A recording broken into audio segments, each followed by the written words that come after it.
बिस्मिल्लाहिर्रहमानिर्रहीम। अस्सलाम वालेकुम नाज़रीन, ये परवाज़ एनबी न्यूज़ और मैं हूँ आपका मेज़बान नवाज़ भुट्टो। नाज़रीन, मुज़ाकरात के तमाम इम्कानात ख़त्म हो चुके। मुज़ाकरात के लिए जो मुज़ाकरात हो रहे थे वो भी बंद हो चुके और अब किसी भी वक्त खैबर पख्तूनख्वा में गवर्नर राज नाफिज हो सकता है और बुशरा बीबी की गिरफ्तारी के हवाले से सख्त इक़दामात करने का फैसला भी किया जा चुका है। बड़े इस्तीफ़े भी तैयार हो चुके हैं और गिरफ्तारियों के लिए बहुत बड़े क्रैकडाउन का भी मंसूबा बनाया जा चुका है। और आज रात, यानी जो आज रात गुजरेगी, इसमें आप देखेंगे कि बड़ी बड़ी गिरफ्तारियां होंगी। इमरान खान ने आज बहुत बड़ा पैगाम जारी किया है। उस पैगाम में क्या है और खैबर पख्तूनख्वा पुलिस के जवानों के लिए और अफसरान के हवाले से एक नया ज़ाब्ता इखलाक जारी किया गया है। सिंध से कितने पुलिस एहलकार वहां जा चुके हैं, अली अमीन गंडापुर को इश्तिहारी करार दे दिया गया है। ये तमाम उमूर क्या हैं, ये सब कुछ हम डिस्कस करेंगे आज के व्लॉग में। आपसे छोटी सी गुजारिश कि अगर आपको मेरा व्लॉग अच्छा लगे तो मेहरबानी करके मेरे चैनल को लाइक करें, सब्सक्राइब करें, शेयर करें, बेल आइकन जरूर दबा दें ताकि बर वक्त आप तक मेरे व्लॉग्स पहुंचते रहें। नाजरीन, पीटीआई की तरफ से जो 24 नवंबर की डू और डाई की कॉल दी गई है, यानी मरो या मारो की जो कॉल दी गई थी, वो अब तकरीबन उसकी तरफ भी बढ़ रहे हैं। पीटीआई ने इस्लामाबाद हाई कोर्ट के फैसले को हवा में उड़ा दिया। पीटीआई ने इस्लामाबाद के फैसले पर अमल दरामद से इनकार कर दिया, किसी भी निगोशिएशन से उस वक्त तक इनकार किया है कि फौरी तौर पर इमरान खान की रिहाई को लाजमी यकीनी बनाया जाए। अगर इमरान खान रिहा नहीं होंगे तो हम बातचीत नहीं करेंगे। ये उस वक्त एहतजाज किया जा रहा है जब जिला कुरम में दहशतगर्द नंगा नाच नाच रहे हैं, वहां मौत बरहना रक्स कर रही है और वहां इंसानी जिंदगियां जाया हो रही हैं।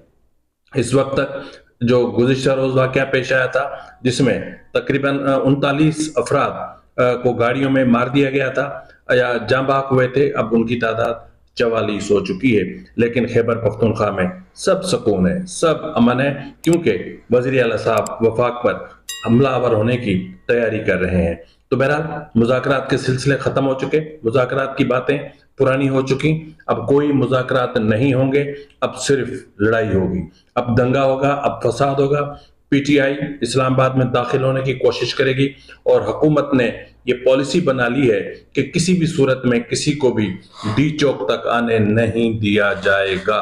और अगर डी चौक तक इनको नहीं आने दिया जाएगा तो इसका मतलब ये है कि बहुत बड़ा तसादुम होगा और इसके लिए पीटीआई ने बहुत बड़ी तैयारी भी कर ली है। यह भी इतलात मौसूल हो रही हैं कि बुशरा बीबी, जिनकी 190 मिलियन पाउंड केस में जो है वो आज उनका जो मेडिकल सर्टिफिकेट था उस पर अदालत ने अदम इत्मीनान का इजहार करते हुए उनके जो वारंट गिरफ्तारी जारी करते हुए नैब को हुक्म दिया है उन्हें गिरफ्तार करके पेश किया जाए। तो इनकी गिरफ्तारी के हवाले से खैबर पख्तूनख्वा से राब्ता किया जा सकता है, उनसे मदद मांगी जा सकती है, क्योंकि ये एक फॉर्मेलिटी है। और अगर खैबर पख्तूनख्वा हुकूमत ने जाने कोई ताउन न किया तो फिर नैब कोई और हिकमत अमली बना सकती है। इस वक्त मैं आपको ये एक चीज बताता चलूं कि जो वजीर आला केपीके हैं या जो हुकूमत है वहां की, वो उस हुकूमत के दिन, क्या दिन नहीं बल्कि काउंटडाउन शुरू हो चुका, उल्टी गिनती शुरू हो चुकी और किसी भी वक्त जो केपीके की हुकूमत है वो खत्म की जा सकती है, या तो गवर्नर राज नाफिज किया जा सकता है, एक मुख्तसर वक्त के लिए ही सही गवर्नर राज नाफिज किया जा सकता है, अली अमीन गंडापुर को घर भेजा जा सकता है और जो वांटेड जो हैं या जो वो रहनुमा पीटीआई से ताल्लुक रखने वाले जो मुख्तलिफ मुकदमात में मतलूब हैं, मफरूर हैं, इश्तिहारी हैं, उनकी गिरफ्तारी के लिए घेरा तंग कर दिया जाएगा। क्योंकि जब ये मुज़ाकरात का मामला फाइनल हुआ, ये तय हुआ कि अब मुज़ाकरात नहीं हो रहे और पीटीआई ने मुज़ाहमत का रास्ता अख्तियार करने का फैसला किया, तो हुकूमत ने भी जो मफरूर और इश्तिहारी लोग थे उनको तलाश करने के हवाले से जिस तरह उनको उनकी ट्रैकिंग की जा रही थी उनको आइडेंटिफाई कर लिया गया है और आज रात बड़ी गिरफ्तारियां मुतवक्का हैं। आज रात बहुत बड़ा क्रैकडाउन होगा जिसके नतीजे में आप देखेंगे कि बड़ी गिरफ्तारियां भी हो सकती हैं। एहतजाज के हवाले से और मुज़ाकरात के अमल को आगे न बढ़ाने के मामले पर, इस्लामाबाद हाई कोर्ट के फैसले पर अमल दरामद न करने के मामले पर पीटीआई के अंदर शदीद इख्तलाफात पाए जा रहे हैं। पीटीआई की क़यादत में इख्तलाफात हैं, इसलिए आप इस वक्त देख रहे होंगे कि पीटीआई के अंदर एक सन्नाटा छाया हुआ है, एक खामोशी छाई हुई है, कोई बोल नहीं रहा। चंद एक रहनुमाओं के सोशल मीडिया पर यानी ट्विटर के अकाउंट से कुछ स्टेटमेंट्स आए हैं, लेकिन इस वक्त तक जो है वो कोई वाज़ेह तौर पर कुछ नहीं बताया जा सकता। जिस तरह मैंने आपको बोला कि बुशरा बीबी की गिरफ्तारी ठहर चुकी, इसलिए भी ठहर चुकी कि गुज़िश्ता शब उन्होंने जो वीलाग किया था और उस वीलाग में उन्होंने सऊदी हुकूमत पर जो इल्जामात आयद किए थे, और आज उसके हवाले से फैसल चौधरी ने भी कहा कि इमरान खान का कहना है, बल्कि फैसल चौधरी ने तो उसका दिफा किया कि उन्होंने तो सऊदी हुकूमत का नाम ही नहीं लिया। तो भाई फिर उम्रा कहाँ करने गए थे? अगर खैबर इस्लामा अपना सऊदी अरब का नाम नहीं लिया तो फिर उम्रा कहाँ करने गए थे? नंगे पांव कहाँ गए थे और नंगे पांव क्यों गए थे? और अगर नंगे पांव गए थे और उसके बाद ये फोन हुए थे, तो फिर बहरहाल इस वक्त सऊदी अरब का बहुत प्रेशर है पाकिस्तान पर, और पाकिस्तान हुकूमत उस प्रेशर को डाइवर्ट करने के लिए, उसको डिफ्यूज करने के लिए बुशरा बीबी की गिरफ्तारी को यकीनी बनाने की कोशिश यकीनन करेगी, जिससे तसादुम का बहुत बड़ा खदशा है। इसी प्रेशर को डिफ्यूज करने के लिए दीनी उलमा से भी स्टेटमेंट्स दिलवाए जा रहे हैं, उनके बयानात भी सोशल मीडिया पर वायरल किए जा रहे हैं ताकि इस प्रेशर को डिफ्यूज किया जा सके। जनरल कमर जावेद बाजवा की तरफ से भी दो टोक मौकूफ आ चुका, और फिर वजारत खारजा ने भी इस हवाले से वाज़े मौकूफ अख्तियार किया है। लेकिन इस हवाले से जो बानी पीटीआई हैं इमरान खान साहब, उन्होंने जो एक स्टेटमेंट जारी किया है आज, वो जो ट्वीट किया है, ट्वीट भी आपकी स्क्रीन पर होगा, मैं आपको पढ़ के सुना देता हूं। 24 नवंबर गुलामी से निजात का दिन है। मुल्क में कानून की हुक्मरानी, आइन की पासदारी और कानून इंसानी हकूक जो मुअत्तल है, जिसकी वजह से पूरी कौम को बाहर निकलकर कुर्बानी देना गुरे नागुज़ीर हो चुका है। यानी कौम को हर सूरत में निकलना होगा, कौम को फैसला करना होगा कि बहादुर शाह जफर की तरह मौत तक गुलामी का तोक पहनना है या टीपू सुल्तान की तरह मरते दम तक आजादी का सेहरा पहनना है। सऊदी अरब से मेरे मिसाली ताल्लुकात हैं। जब वजीराबाद में मुझ पर कातलाना हमला हुआ तो मुझे सबसे पहले कॉल सफारत खाने के जरिए वली अहद शहजादा मोहम्मद बिन सलमान किया है। हमारे दौर में शहजादा मोहम्मद बिन सलमान ने पाकिस्तान का तारीखी दौरा भी किया। हमारी हुकूमत के खात्मे से 2 हफ्ते पहले OIC यानी वज़ीर खारजा की कॉन्फ्रेंस में जो इस्लामाबाद में मुनक्कद हुई, जो सऊदी अरब के बगैर मुमकिन ही नहीं थी। सऊदी अरब हर मुश्किल मरहले में हमारे साथ खड़ा रहा है। उन्होंने कहा कि बुशरा बीबी के बयान को तोड़ मरोड़ कर कौम की तवज्जो हटाने की नाकाम कोशिश न की जाए। उन्होंने सऊदी अरब का नाम नहीं लिया। हमारी हुकूमत के खिलाफ तमाम साजिशों में जनरल कमर जावेद बाजवा का हाथ था। मैंने उस वक्त भी चीफ जस्टिस और जस्टिस तारिक खान के जरिए और जनरल तारिक खान के जरिए साजिश की तहकीकात करवाने की कोशिश की, मगर जनरल बाजवा ने ऐसा नहीं होने दिया। अगर तब शफाफ तहकीकात हो जाती तो सच खुलकर सामने आ जाता। बुशरा बीबी का सियासत से कोई ताल्लुक नहीं। बतौर अहलिया उन्होंने एहतजाज की काल के हवाले से कौम तक मेरा पैगाम पहुंचाया। नवाज शरीफ के लिए मुशर्रफ के दौर में कुलसुम नवाज भी निकली थी, मगर उसने डिक्टेटर होते हुए भी खातून को जेल में नहीं डाला था, मगर बुशरा बीबी को 9 माह झूठे मुकदमात में कैद में डाला गया।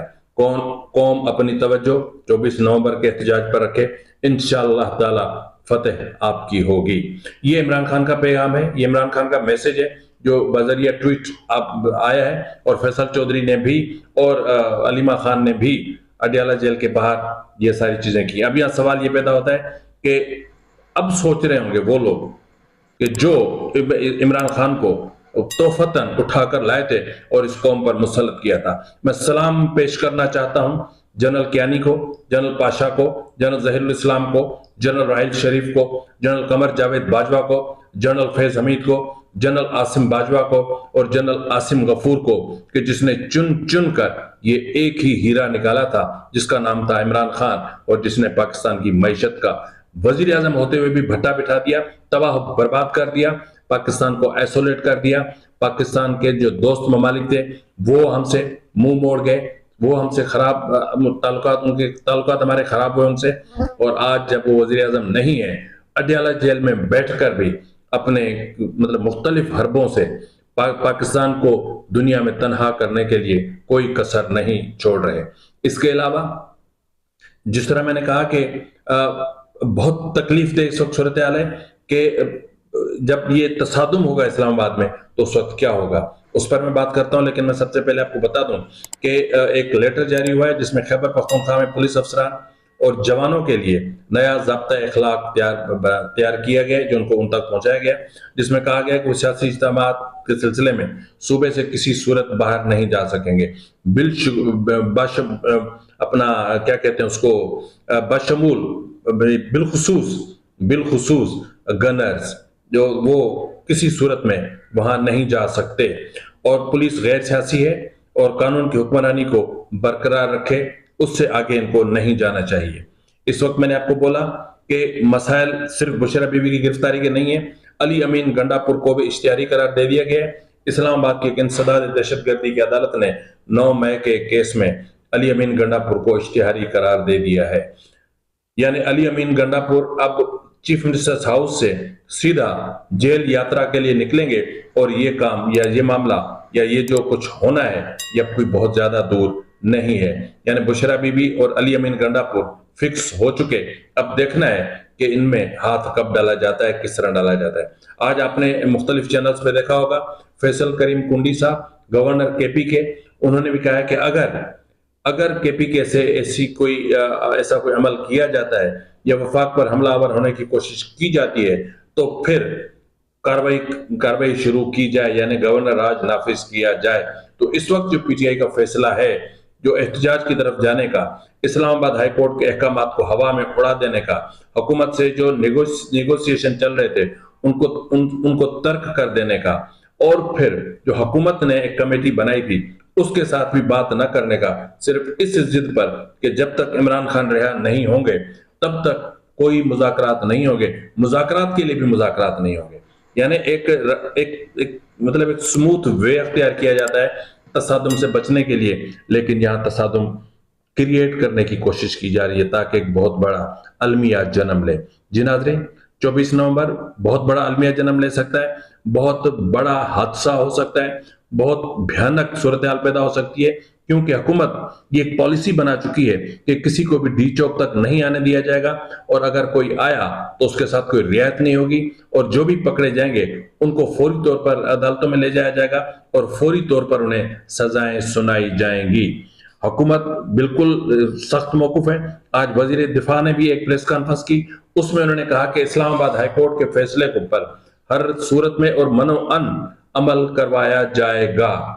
इसका मतलब यह है कि पीटीआई को सख्त मुजाहमत का सामना करना पड़ेगा।